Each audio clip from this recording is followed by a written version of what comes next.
All the physical laws in the universe are delicately balanced and specifically measured for the existence and support of life.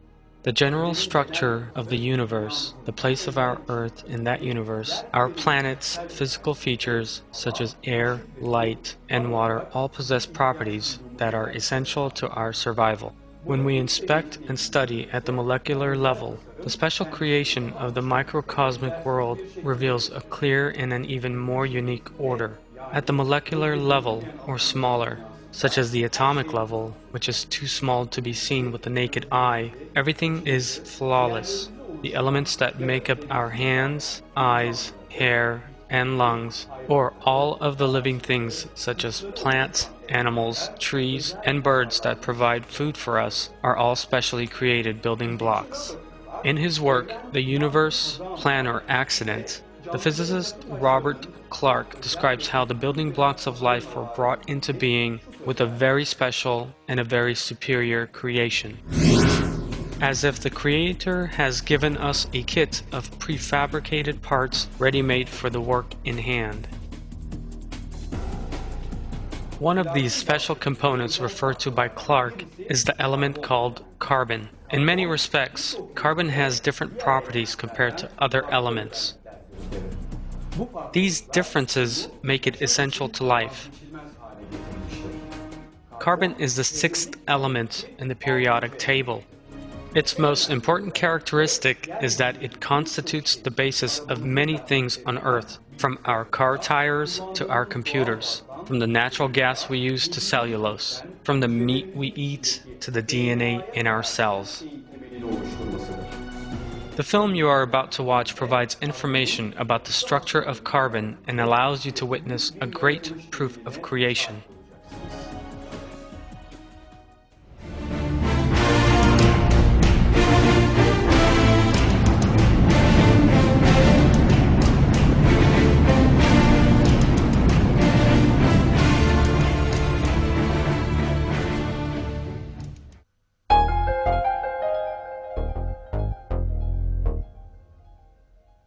The element carbon, the basis of all life, is only produced as the result of very special and miraculous reactions in the centers of giant stars.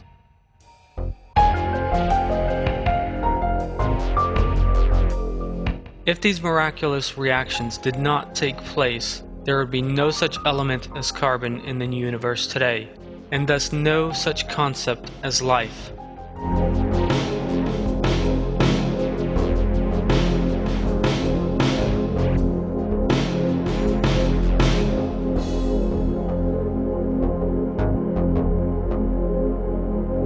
We describe these reactions as miraculous because they only take place in conditions that are impossible under normal circumstances when they combine together. Let us now examine this phenomenon. The carbon atom comes into being as a result of a two-stage process in the nuclei of giant stars.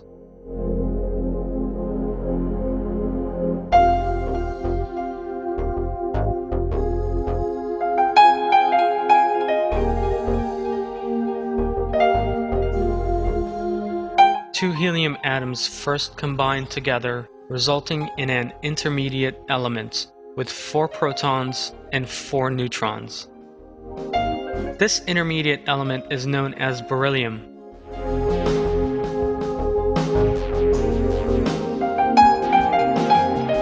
When a third helium atom is added to beryllium, the result is a carbon atom with 6 protons and 6 neutrons.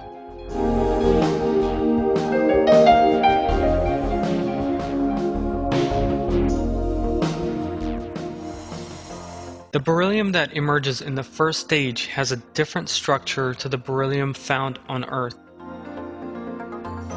The ordinary beryllium in the periodic table has an extra neutron. The beryllium that forms inside red giant stars, on the other hand, is a different version. Chemists call this an isotope.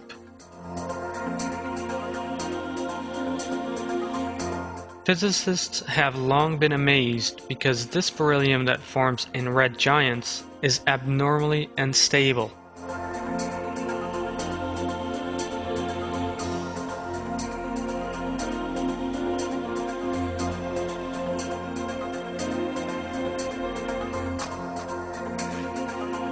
It is so unstable that it disintegrates in as little as 1/400th of a second after it is formed.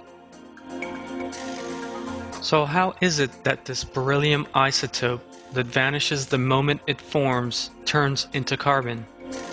Does the helium atom that will convert the beryllium isotope into carbon approach and bond to it by chance? Such a thing is, of course, impossible.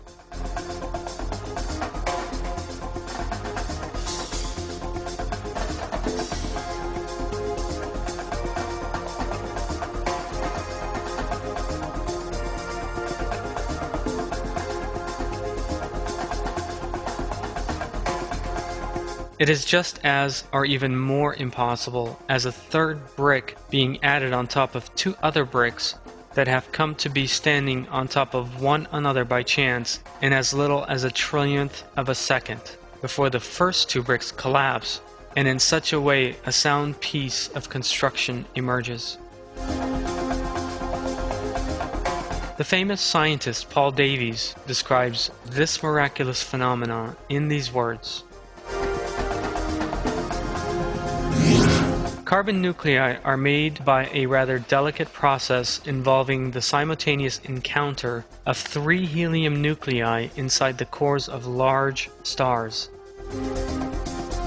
Because of the rarity of triple nuclear encounters, the reaction can proceed at a significant rate only at certain well-defined energies, called resonances, where the reaction rate is greatly amplified by quantum effects. One of these resonances is positioned just right to correspond to the sort of energies that helium nuclei have inside large stars.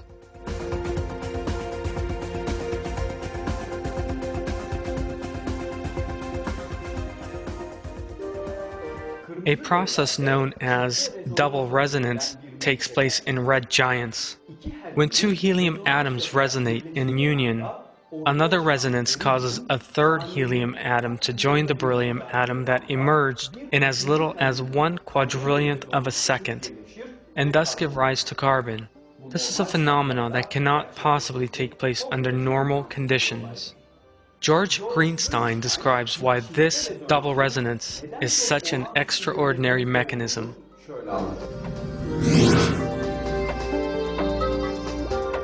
There are 3 quite separate structures in this story: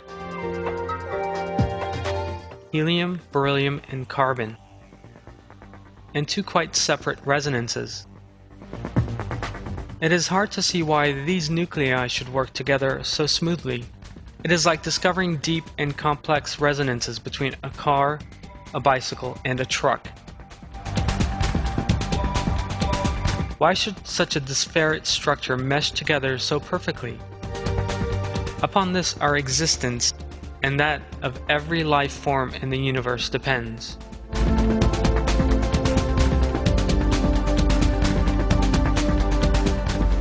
Greenstein compares the formation of carbon in the nuclei of giant stars to a phenomenon that could not possibly occur spontaneously, but is reluctant to unequivocally describe this as a miracle of creation due to his belief in materialist dogma. It subsequently emerged that certain other elements, such as oxygen, also form by way of such extraordinary resonances. Fred Hoyle, who first discovered these extraordinary processes, concluded in his book, Galaxies, Nuclei, and Quasars, that this process was far too planned to have come about by coincidence, and despite being a committed materialist, he admitted that the double resonance he discovered was a regulated matter. In another article, he stated the following: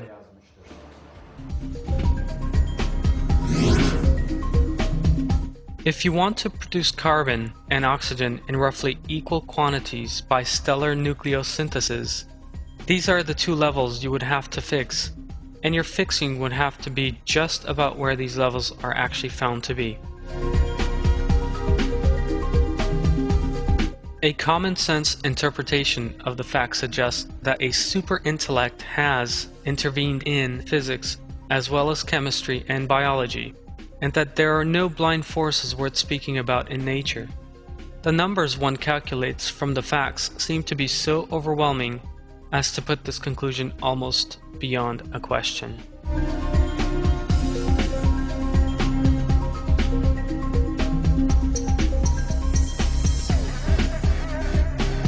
So influenced was Hoyle by this miraculous phenomenon that he stressed how other scientists could not ignore this obvious truth.